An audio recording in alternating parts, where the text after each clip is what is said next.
A região de Formoso e Trombas, localizada no estado de Goiás, foi ocupada a partir de 1948 por camponeses com o objetivo de formar uma comunidade. A disputa por terras, no entanto, cresceu com a construção de Brasília e os moradores precisaram se unir para combater os grileiros. A historiadora Pauliane Braga conta a história dessa região neste episódio da série Saberes da Terra.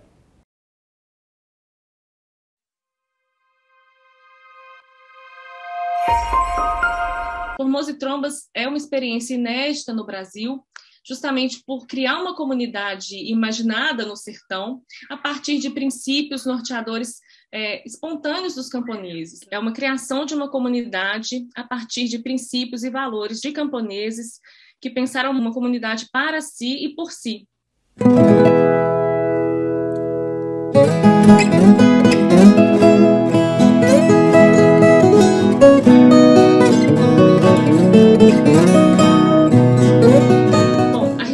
Formoso e Trombas, ela começa a ser ocupada em 1948. Era uma região de mata fechada, com animais selvagens, nenhuma infraestrutura, pouquíssimos habitantes. Os camponeses chegaram nessa região e abriram picadas, construíram seus barracos, plantaram suas roças, criaram ali uma infraestrutura básica de sobrevivência. Foram verdadeiros desbravadores do sertão. Esses migrantes que foram chegando na região de Formoso e Trombas, eles foram se organizando em núcleos familiares, claro, mas também se organizavam por região. Então tinha o Reduto dos Maranhenses, o povo dos Correios, o pessoal de Pedro Afonso. Eles iam se instalando próximos uns aos outros e sempre com o fundo dos córregos. A região de Formoso e Trombas ela é banhada por diversos córregos e os camponeses precisavam dessa água próxima para se alimentar, para beber, para lavar uma roupa, para criar, para dar água para as criações, para aguar a roça.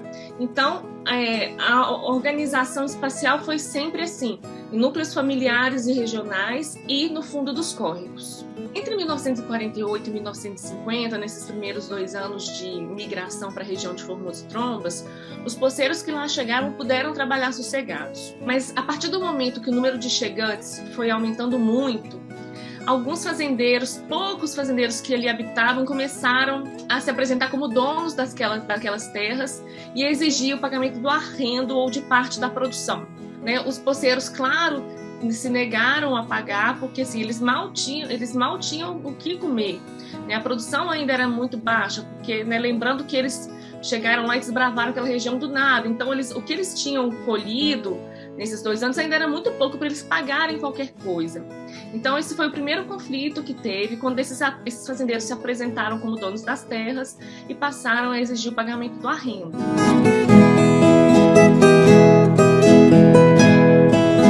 Tem uma virada de chave aí na história de Goiás, que é a construção de Brasília, a partir de meados da década de 50, e junto com a construção de Brasília, a construção da rodovia Belém-Brasília, que passou a cortar o interior de Goiás e com isso valorizou demais as terras. Então, essas terras que antes eram devolutas, que ninguém tinha interesse, elas se valorizaram tanto que começou um processo muito grande de grilagem. O que é o grileiro? O grileiro é aquele indivíduo que forja documentos, e aí o termo grileiro vem disso, que ele coloca um documento dentro de uma gaveta cheia de grilos, esse documento vai adquirir um aspecto de envelhecido, ele se apresenta como dono daquela terra, forja esses documentos e começa um processo de expulsão dos antigos moradores. Então essa região de Goiás como um todo, mas muito especificamente de Formoso e Trombas, se valorizou muito com esse processo da construção da Belém-Brasília, e os poceiros passaram a ser pressionados, além daqueles primeiros fazendeiros, outros novos indivíduos começaram a se apresentar como donos daquela terra. Esses grileiros, além de apresentarem essa tática de forjarem os documentos, eles tinham um poder armado muito grande, eles tinham bandos de jagunços que trabalhavam para eles. Então, a partir de 1950, há uma escalada de violência na região e esses poceiros se deparam com uma situação inédita até então, que é realmente ter que enfrentar uma força repressiva sem precedentes.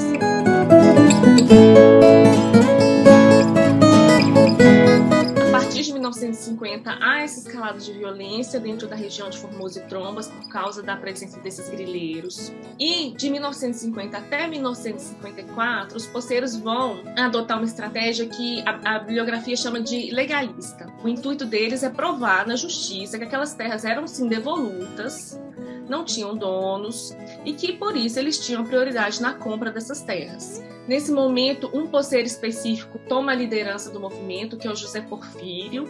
O José Porfírio é um camponês vindo de Pedro Afonso, no Maranhão. Ele vai para a região de Formoso e Trombas, atraído justamente pela campanha da Marcha Pro Oeste, vai com 2 irmãos, e quando começa esse processo de violência, ele se coloca um pouco como um líder mesmo desses camponeses.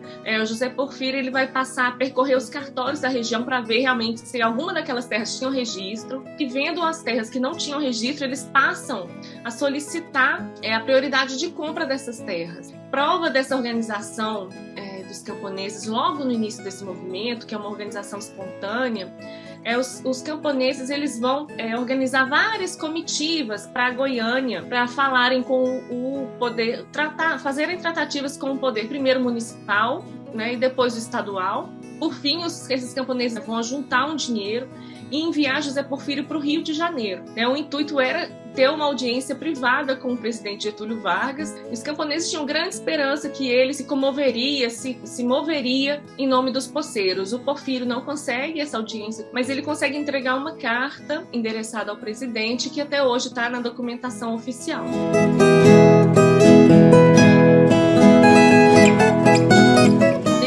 Os camponeses tinham um grau de organização muito alto. Eles se organizavam em comitivas, eles reuniam dinheiro para enviar um representante para o Rio de Janeiro, eles se organizavam em mutirões. Então já existia uma vida coletiva bem estruturada em Formoso e Trombas. Em 1955, numa reunião com centenas de poceiros, vai ser fundada a Associação dos Lavradores e Trabalhadores Agrícolas do Formoso. O Porfírio é eleito presidente da associação, um estatuto é elaborado e o primeiro de programa de trabalho é definido.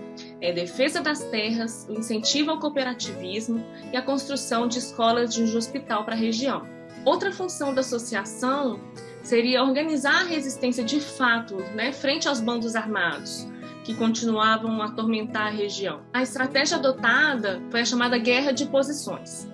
Como que é essa guerra de posições? Aproveitando-se do conhecimento do local que os camponeses conheciam, os córregos, as matas, as grotas, os poceiros vão criar uma estratégia de apoio e retirada, de maneira que eles poderiam fustigar os inimigos com alguns poucos tiros e recuar rapidamente para outro ponto.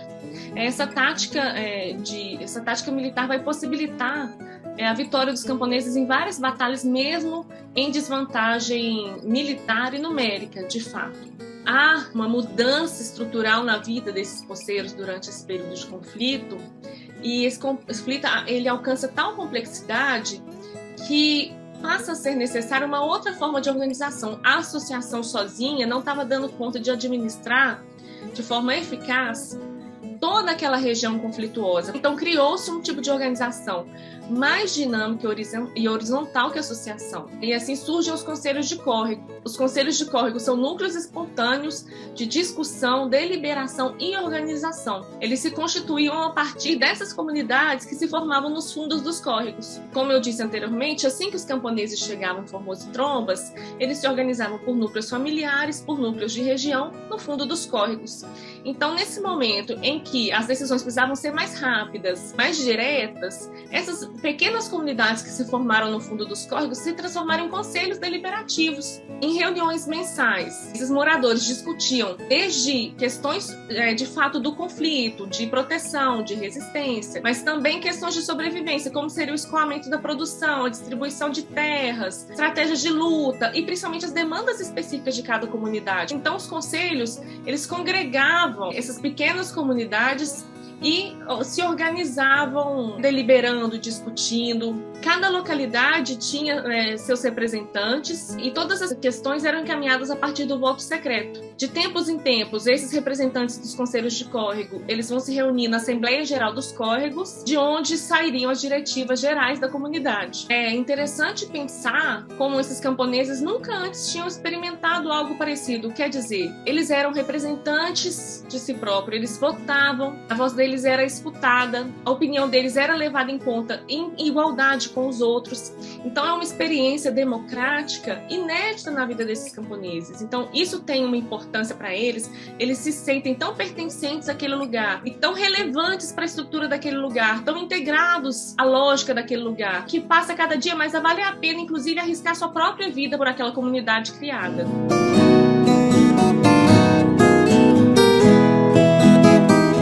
Aí essa estrutura organizativa de Formoso e Trombas, como esses camponeses se organizavam, se ajudavam, como eles construíram sua comunidade, a gente consegue enxergar alguns valores republicanos nessa comunidade. Então, apesar deles não serem uma república autônoma, liberado da legislação brasileira, eles tinham muito de espírito republicano. É o compartilhamento desses princípios norteadores de uma vida comum, o referencial coletivo de interesses. Isso tudo fortaleceu os vínculos de amizade e solidariedade entre esses poceiros. E houve a construção, uma forte noção de bem comum. A partir do momento que eles têm voz ativa na comunidade que eles pertenciam, eles têm poder de voto, eles têm poder decisório. Isso cria um sentimento que vai muito além de ter um pedaço de terra. Cria um sentimento de pertencer a algum lugar e pertencer a uma comunidade. Então, partindo de uma questão privada, que eles chegam ali simplesmente querendo um pedaço de terra, os camponeses passam a se colocar na cena pública a fim de preservar essa experiência coletiva que eles tinham criado. Seja nessa vivência direta do conflito, seja nas práticas das associações, dos conselhos de córrego. Os poceiros vão se basear em vínculos de confiança mútua e na disposição de realizar o bem comum para produzir uma nova maneira de estar no mundo. Então, apesar deles viverem numa república que os marginalizou durante todo o tempo, que os levaram a uma situação extrema, como a do conflito de Formoso e Trombas, esses camponeses conseguiram desenvolver valores, principalmente baseados no bem comum, que os levaram a criar uma nova maneira de existir no mundo, Esses camponeses criaram uma nova maneira de viver no sertão, uma maneira cooperativa, uma maneira solidária, uma maneira baseada na amizade, uma maneira que todo mundo tinha uma voz equânime. Então, a experiência de Formoso e Trombas, apesar de ter sido abortada pelo golpe civil-militar de 1964, ela alega aí uma experiência de vida em comum, de experiência de vida no sertão, que é algo inédito e absolutamente importante para a história do Brasil.